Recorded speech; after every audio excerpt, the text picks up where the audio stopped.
Hey guys, I took my 96 Ford Econoline for a spin today and it left me stranded and I had to get it towed back. This is a E350 and it's got the 7.5 liter engine, or the big block 460, and it's a 96, so this is OBD2 and obviously fuel injected. But what happened is I was just driving and it started misfiring really bad, to the point it was misfiring I couldn't not even drive forward. So I don't think it's like a single cylinder misfire, but I almost got stuck in traffic. But I found a good spot where I could kind of back up into, that was downhill a little bit, and wait for the tow truck. But fortunately, it looks like it's a constant problem. I hate the intermittent ones because if we try to start it,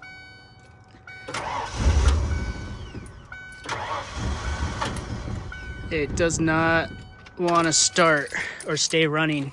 And a little bit of background, I did have a lean condition and I diagnosed it as a fuel pump slash filter. It was really old. I actually pulled the tank, cleaned it out completely, and put a new entire Delphi pump assembly in there. And I also fixed some wiring. So hopefully it's not the new fuel pump, but it does seem like it's fuel related, possibly. I guess it could be spark as well. But come along on a little adventure to diagnose this thing and figure out what's wrong with it, because I don't want to throw parts at it. Done that before and I've learned to always check, not guess. So I'm just going to start with the very simple stuff and let's see if the fuel pump is making noise, because when you turn it to on and not start it, the fuel pump will prime. So that kind of rules out possibly an electrical issue, not 100% sure. And it doesn't fully rule out a fuel pressure issue. We could still have a fuel pressure. It could be the fuel regulator or something like that, but it's just a good, easy thing to start with to see if the fuel pump is actually making noise, and it sounds pretty normal, which it does. Next, let's go ahead and check the engine computer, see if we have any faults. I just got it on a power supply, so the battery's kind of had it rough today. Just basic OBD2. Says I have one DTC. It's defined by the manufacturer. Okay, it's a Ford. And we got a P1507 idle air control underspeed error. And I have a feeling it has nothing to do with the idle air control adjustment motor. It's probably just doing that because it was barely wanting to stay running, and so the RPMs were really low and it couldn't compensate for it. But it looks like that's our only code. All right guys, I got the fuel pressure gauge hooked up. Sorry, it's upside down. I'll just flip it right side up for you guys. But watch what happens if I prime the pump. Absolutely nothing. Zero. And what's crazy is there's fuel in it. I think we're getting flow, we're just not getting any pressure. All right guys, I'm gonna hold the pressure relief valve while I try to prime the fuel pump. And we have fuel flowing. Try it a few more times.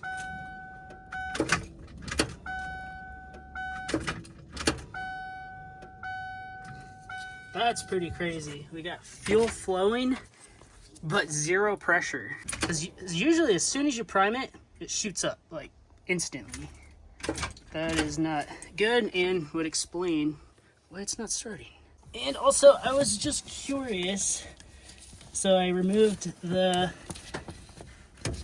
vacuum hose on the fuel pressure regulator in case there was like a leak in the diaphragm or something. It was just being sucked in through the vacuum line, but that does not seem to be the case.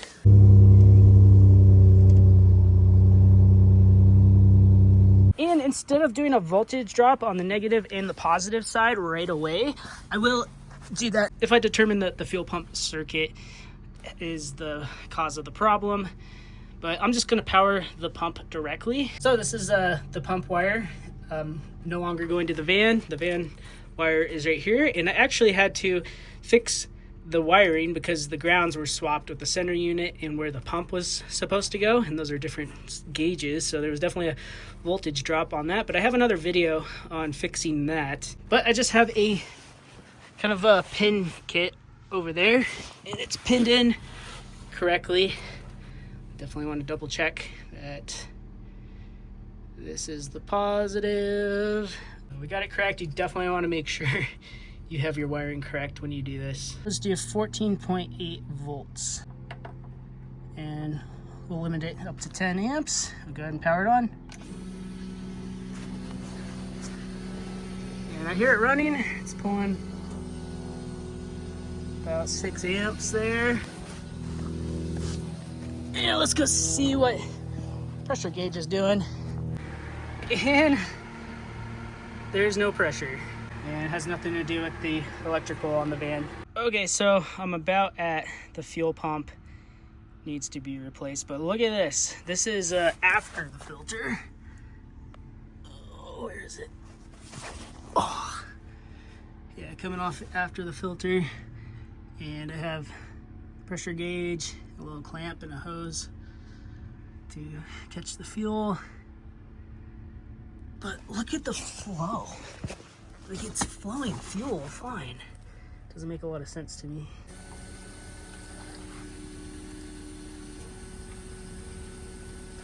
That's a lot of fuel.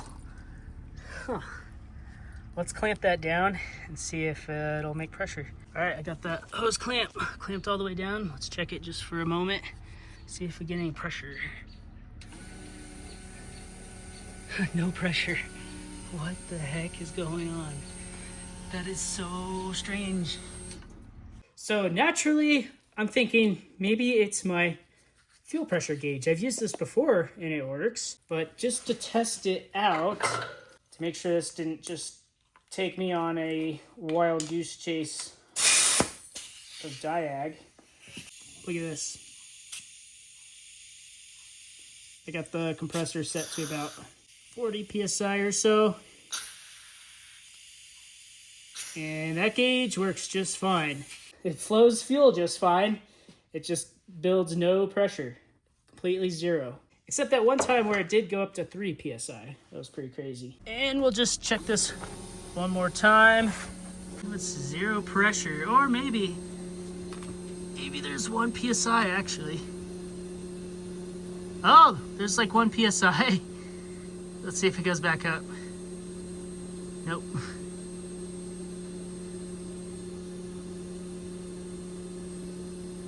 Weird. Maybe that's 5 PSI. I don't know. But still, that is not normal at all. And again, we have plenty of flow. Lots of flow.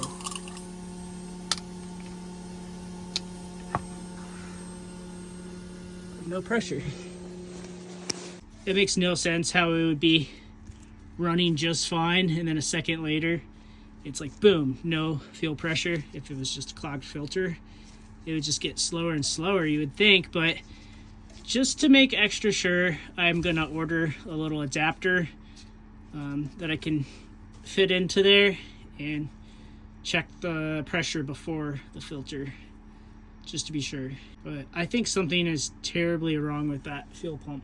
Can't be anything wrong with the regulator because we're kind of bypassing it. It should be building maximum pump pressure. It's only like 5.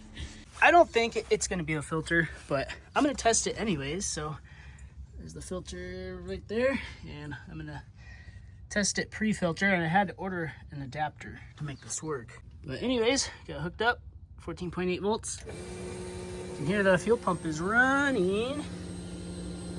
And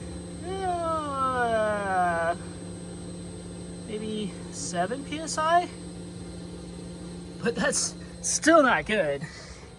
All right, new pump is in. We're running about almost 14 volts. And it sounds like it's working, unlike the other one, which sounded like something was wrong with it. It just sounded really quiet. But I went ahead and did replace the regulator with the OEM Motorcraft one. So I'm gonna make sure that's not leaking.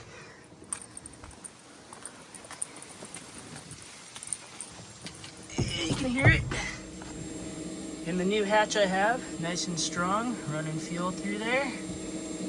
No leaks, it's always good to check for leaks. Just kind of purging the air out of the fuel system so it'll start right up.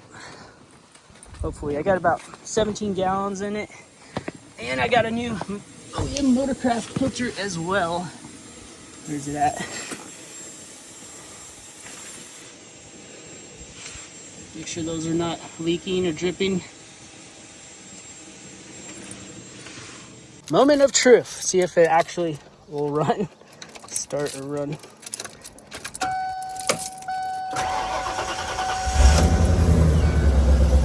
Oh yeah. Starts right up.